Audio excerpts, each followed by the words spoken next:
ઇરિયાનાનો સમાવેશ વિશ્વમાંની એવી અનેક વ્યક્તિઓમાં થાય છે કે જેમની જાતિ તેઓ બાળક હોય ત્યારે જ વિવાદાસ્પદ સર્જરી મારફત બદલવામાં આવેલી હોય છે. ઇન્ટરસેક્સ શબ્દનો ઉપયોગ સ્ત્રી અને પુરુષની લૈંગિક લાક્ષણિકતાઓના 40થી વધુ સ્વરૂપોને સમજાવવા માટે કરવામાં આવે છે. એ પૈકીના કેટલાક હોર્મોનલ હોય છે જ્યારે અન્ય શારીરિક સ્વરૂપમાં જોવા મળી રહી છે. જેમ કે કેટલાક લોકોના શરીરમાં પ્રજનન પ્રણાલી એક જ જાતિની હોય છે પણ બહારજન નાક બીજી જાતિના હોય છે.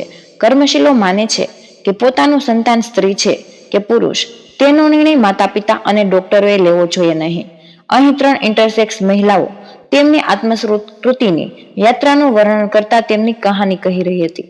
ઇલિયાના કુઝેન્કો વય 27 વર્ષ ઇન્ટરસેક્સ કર્મશીલ. હું કિશોરાવસ્થામાં પહોંચી ત્યાં સુધી એક છોકરી સ્વરૂપે ઉછરી હતી. મારી સહેલીઓ યુવાવસ્થામાં પહોંચી ગઈ હતી પણ મને માસિક આવતું જ નહોતું.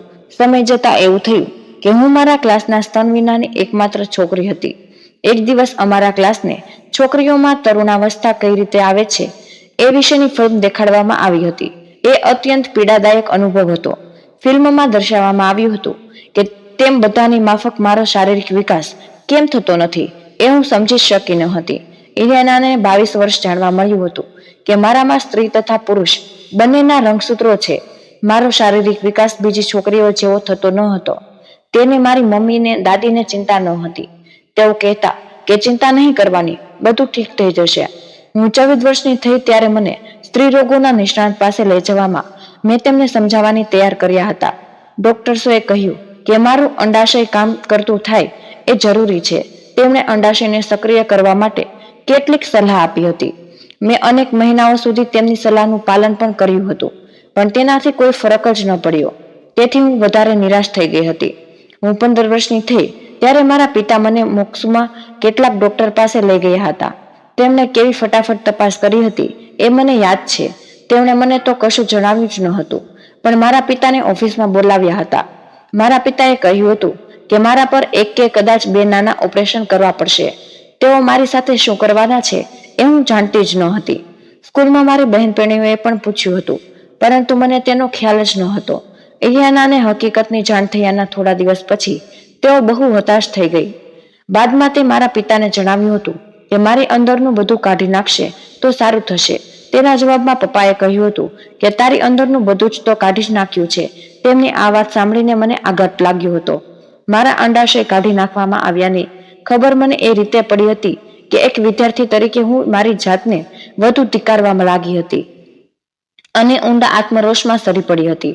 અને ઇન્ટરનેટ પર ઇન્ટરસેક્સ લોકો વિશેનો એક વિડીયો જોવા મળ્યો હતો. મેં જોયું કે એ લોકોમાં અને મારામાં ઘણી સમાનતા હતી.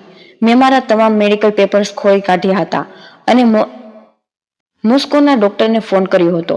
મારી માતા સતત મારા પડખે હતી. હું ડરી ગઈ હતી. આમ 22 વર્ષની વયે મને જાણવા મળ્યું હતું કે મારા શરીરમાંથી 7 વર્ષ પહેલા અંડકોષ અને અંડાશયના તત્વો ધરાવતા કોષો કાઢી નાખવામાં આવ્યા હતા.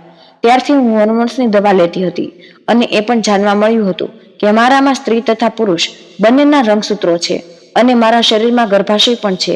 એ પછી મેં મારા પિતા સાથે ગંભીર વાતચીત કરી હતી.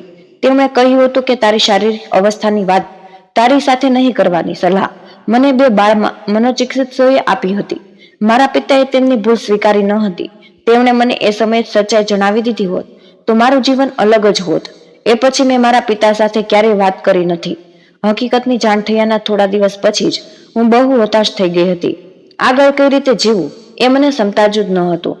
મેં મારી જાતને સ્વીકારી લીધી હતી. મારા શારીરિક વિકાસના સ્વરૂપને દર્શાવવા માટે હવે મારી પાસે એક શબ્દ છે. ઇન્ટરસેક્સ અગાઉ હું અનિશ્ચિતમાં ચકડાયેલી રહેલી હતી અને જાણવા મળ્યું હતું કે અન્ય લોકો ઇન્ટરસેક્સ ભિન્નતા સાથે શાંતિથી જીવતા હોય છે. તેમણે દુઃખિત થવું જરૂરી નથી. મારા આત્મગૌરવમાં નોંધપાત્ર વધારો થયો. મેં જે માનસિક પીડા ભોગવી એવી પીડા બીજા બાળકો કે તરુણ તરુણીઓએ ભોગવવી જ ન પડે. એટલે તેમની મદદ માટે સદા સક્રિય રહેવાનો નિર્ણય પણ મેં કર્યો હતો.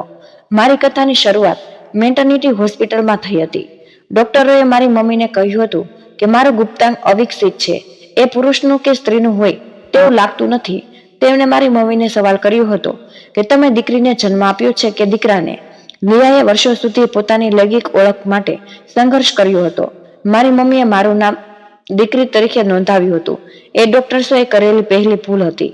તેમણે બધી જવાબદારી મારી મમ્મીના માથે ઢોળી દેવાની જરૂર ન હતી. પ્રારંભે હું એક છોકરી તરીકે મોટી થઈ હતી અને મારી મમ્મીએ બીજા બાળકોની માફક મને ઘરપત આપી હતી.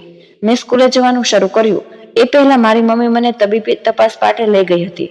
ચિલ્ડ્રન્સ ક્લિનિકમાં ડોક્ટર્સે મારી મમ્મીને કહ્યું હતું કે આ તમારી દીકરી નહીં દીકરો છે. હું છોકરો હોવાને તારણને અન્ય ડોક્ટર્સે પણ સમર્થન આપ્યું હતું. મારા દસ્તાવેજો તથા નામમાં જરૂરી ફેરફાર કરવામાં આવ્યા હતા. હું પ્રાથમિક શાળામાં એક છોકરો તરીકે ગઈ હતી, પણ ત્યાં મારા બાળ મંદિરના કેટલાક છોકરા હતા અને કિન્ટર ગાર્ડનમાં મને બધા છોકરી તરીકે જાણતા હતા. મારી મમ્મીએ મને ત્યાંથી ઉઠાડીને બીજી સ્કૂલમાં ભણવા બેસાડી. એ ઘટના સુધી મારી સાથે શું થઈ રહ્યું છે તેની મને ચિંતા ન હતી, પણ બીજા તરુણોને ચિંતા કરતા નિહાળીને હું પણ ચિંતા કરવા અને મારી જાત વિશે માનસિક દબાણ અનુભવવા લાગી હતી. મેં મારા લાંબા વાળ કપાવવાનો ઇનકાર કર્યો હતો, પણ પેન્ટ્સ તથા પહોળા વસ્ત્રો પહેરતી રહી હતી. આજે મને સમજાયું છે કે તેમણે મને મારી જાતની પસંદગી કરવાનું ટાળવાની છૂટ આપી હતી, એટલે હું શાંત રહી શકી હતી. એ લુક મેં આજે પણ જાળવી રાખ્યો છે. હું 13 વર્ષની હતી ત્યારે મને અકસ્માત નડ્યો હતો. હું ઘોડા પરથી પડી ગઈ હતી. મને કરોડરજ્જુમાં ફ્રેક્ચર થયું હતું. મારા શરીરમાં કેથેટર ઘુસાડવા આવ્યું હતું. હું તેથી નર્સિસે મારા ગુપ્તાંગો જોયા હતા. એ મારી મશ્કરી કરતી હતી કે હું છોકરો છું કે છોકરી તેની ખબર પડતી નથી. તૂટેલી કરોડરજ્જુ સાથે પથારીમાં પડ્યા રહીને આવું સાંભળવામાં હું કેટલી પીડાદાયક હશ તેની કલ્પના પણ નહીં કરી શકો. હોસ્પિટલમાં ડિસ્ચાર્જ થયા પછી 1 વર્ષ સુધી મારે મારા ઘરના એક ઓરડામાં ગોંધાઈ રહેવું પડ્યું હતું. એક રૂમમાં એક પલંગ, એક ખુરશી અને એક ભોજન તથા એક ટોયલેટ માટે 2 બાઉલ હતા. મારા મમ્મી, દાદી તથા બહેનો આખો દિવસ કામ કરતા હતા અને મારા પપ્પા મને છોડી ગયા હતા. મારી સંભાળ રાખવા વાળું કોઈ ન હતું. આવે શક્ય છે કેટલાક કિસ્સામાં આવી ઇન્ટરસેક્સ ભિન્નતા પેશાબમાં નડતરરૂપ બનતી હોય છે. એવા કિસ્સામાં સર્જરી કરાવવામાં આવે છે. એકદમ યોગ્ય છે. પોતાના શરીર તથા જાતિ વિશે નિર્ણય લેવાની તક દરેક બાળકને મળવી જ જોઈએ. તેઓ મોટા થયા ત્યારે સભાનપણે નિર્ણય લઈ શકે છે. મૂત્રમાર્ગ બંધ હોય અને એ કારણે ટોયલેટ જવાનું અશક્ય બનતું હોય એવા ચોક્કસ કિસ્સામાં બાળકની મદદની જરૂર હોય છે. સર્જરીને કારણે સંવેદનહીનતા, વૃદ્ધત્વ અને તીવ્ર પીડા જેવી આડઅસર થતી હોય છે. હોર્મોન થેરેપીથી કેન્સરનું જોખમ વધી જાય છે. નિયમિત પરીક્ષણ જરૂરી છે. ઇન્ટરસેક્સ ભિન્નતા અને જાતીય અભિગમ વચ્ચેના ફરકને સમજી લેવો જરૂરી છે. આપણા પૈકીના મોટાભાગના વિભાજિત આકર્ષક ધરાવતા હોય છે. કેટલાક સજાતીય આકર્ષક ધરાવતા હોય છે. ઇન્ટરસેક્સ ભિન્નતા ધરાવતા લોકોને પરિવાર અને બાળકો હોય છે, પણ કેટલાકને તેમની ઇન્ટરસેક્સ ભિન્નતાની ખબર તેઓ ગર્ભધારણ કરી નથી શકતા ત્યારે પડતી હોય છે. તેની સાથે જ દરેકની કથા અલગ હોય છે. મિશ્ર જાતીય વિશેષતાઓ જન્મ સમયે જ નજરે પડતી હોય છે, પણ અન્ય લોકોના દેખાવ ટિપિકલ હોય છે અને તેમના માની ઇન્ટરસેક્સ ભિન્નતાની ખબર તેઓ તરુણાવસ્થામાં પહોંચે ત્યારે જ પડે છે. આજે મારા ઘણા સાથીઓ, શિક્ષકો અને દોસ્તો મને ટેકો આપે છે. મને લોકો તરફથી પારેવાર પ્રેમ મળે છે. મેં મારી જાતને સમજી છે, સ્વીકારી છે, તેથી મારું જીવન વર્ષો વર્ષ ઉત્તરોત્તર ખુશહાલ થતું હોય છે. હવે અપરાધની એ લાગણીને ફગાવી દેવાનો સમય આવ્યો છે. ઓલ્ગા ઓલિમ્પિક્સ વયે 35 વર્ષે ઇન્ટરસેક્સ કર્મશીલ હું હંમેશા છોકરી જેવી લાગતી હતી અને મારી શરીર આંતરિક વ્યવસ્થા પણ સ્ત્રી જેવી જ છે. હું તરુણાવસ્થામાં હતી ત્યારે મારું વજન વધવા લાગ્યું હતું. મારી મશ્કરી થવા લાગી હતી.